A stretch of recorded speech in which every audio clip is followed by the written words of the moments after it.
ನಮ್ಮ ಬದುಕನ್ನು ಶ್ರೀಮಂತ ಮಾಡಿಕೊಳ್ಳೋಣ ಅನುಭವವನ್ನು ಹೇಳಿದ್ದು ಬಹಳ ಚೆನ್ನಾಗಿತ್ತು ಅನ್ನುವಂಥದ್ದು ಸಿದ್ದು ದಿವಾಣ್ ಸರ್ ಅವರ ಮಾತುಗಳು ಇನ್ನೂ ಮತ್ತು ಕೇಳುವಂಥವುಗಳೇ.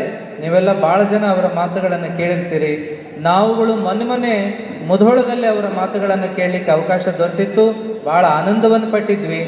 ಆದರೆ ಸಮಯ ಸ್ವಲ್ಪ ಭಾಳ ಆಗಿತ್ತು. ಉಪನ್ಯಾಸಕರಿಗೆ 1 ಗಂಟೆ ಸಮಯ ಕೊಟ್ಟದ್ರಿಂದ ಇವರ ಮಾತುಗಳು ಒಂದೆರಡೇ ಮಾತುಗಳನ್ನು ನಾವು ಕೇಳಿದ್ವಿ. ನಾವುಗಳು ಕೂಡ 2 ಮಾತುಗಳನ್ನು ಹೇಳಿ ಬರುವಂಥ ಸಂದರ್ಭ ಇತ್ತು. ಹಾಗೆ ಆ ಉಳ್ಕೊಂಡ ಮಾತುಗಳನ್ನು ಈ ವೇದಿಕೆಯಲ್ಲಿ ನಾವು ಕೇಳಿದ್ವಿ ಅಂತ ಹೇಳಿ ಭಾಳ ಸಂತೋಷವಾಯಿತು. ದಿವಾಣ್ ಸರ್ ಅವರು ಭಾಳ ವಿಶೇಷವಾದ ಮಾತನ್ನೇ ಎಲ್ಲರಿಗೂ ಹೇಳಿದ್ದಾರೆ, ನಿವೃತ್ತಿ ಮಾರ್ಗದ ಕುರಿತಾಗಿ ಅನ್ನುವಂಥದ್ದು. ಒಮ್ಮೆ ಧಾರವಾಡದಲ್ಲಿ ಇಂಥದ್ದೇ ಒಂದು ಕಾರ್ಯಕ್ರಮ, ನಿವೃತ್ತಿ ಬಂದಿರತಕ್ಕಂಥ ನೌಕರರಿಗೆ ಸನ್ಮಾನ ಸಮಾರಂಭ ಇಟ್ಕೊಂಡಿರ್ತಕ್ಕಂಥದ್ದು.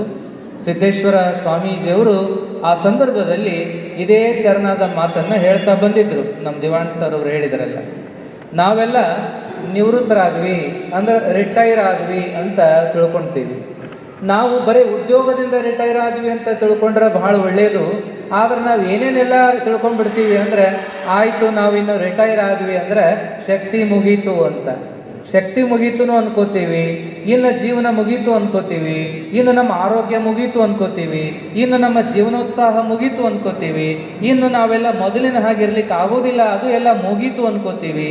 ಹಾಗಾಗಿ ನಾವು ನಿವೃತ್ತಿಯ ವಿಚಾರಗಳನ್ನು ಎದೆದಕ್ಕೆಲ್ಲ ಹಚ್ಕೋತೀವಿ ಅಂತಂದರೆ ಇಡೀ ಜೀವನಕ್ಕೆ ನಿವೃತ್ತಿ ದೊರೀತಪ್ಪ ಅನ್ನುವ ಹಾಗೆ ನಾವೆಲ್ಲ ಸೋತು ಕುತ್ಕೊಂಡು ಬಿಡುವಂಥದ್ದು ಯಾವ ನ್ಯಾಯ?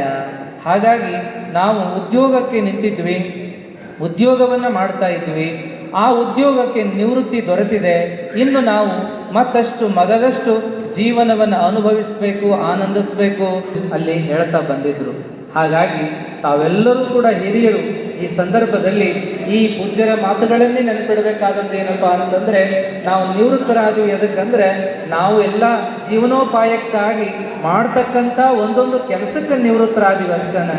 ಯಾರ್ಯಾರು ಯಾವ್ಯಾವ ಕೆಲಸಗಳಿಗೆ ನಾವು ಇದ್ವೋ ಆ ಕೆಲಸಗಳಿಗೆ ಒಂದು ನಿವೃತ್ತಿಯನ್ನು ಪಡೆದಿದ್ದೇವೆ ವಿನಃ ಜೀವನಕ್ಕಲ್ಲ, ಭಾವನೆಗಲ್ಲ, ಬದುಕಿಗಲ್ಲ, ಮತ್ತು ಇನ್ಯಾವುದೇ ಒಳ್ಳೆಯ ಗುಣಗಳಿಗೆ ಅಲ್ಲ. ಕ್ರಿಯಾಶೀಲತೆಗೆ, ಪ್ರೀತಿಗೆ, ಸ್ನೇಹಕ್ಕೆ, ಸೌಹಾರ್ದಕ್ಕೆ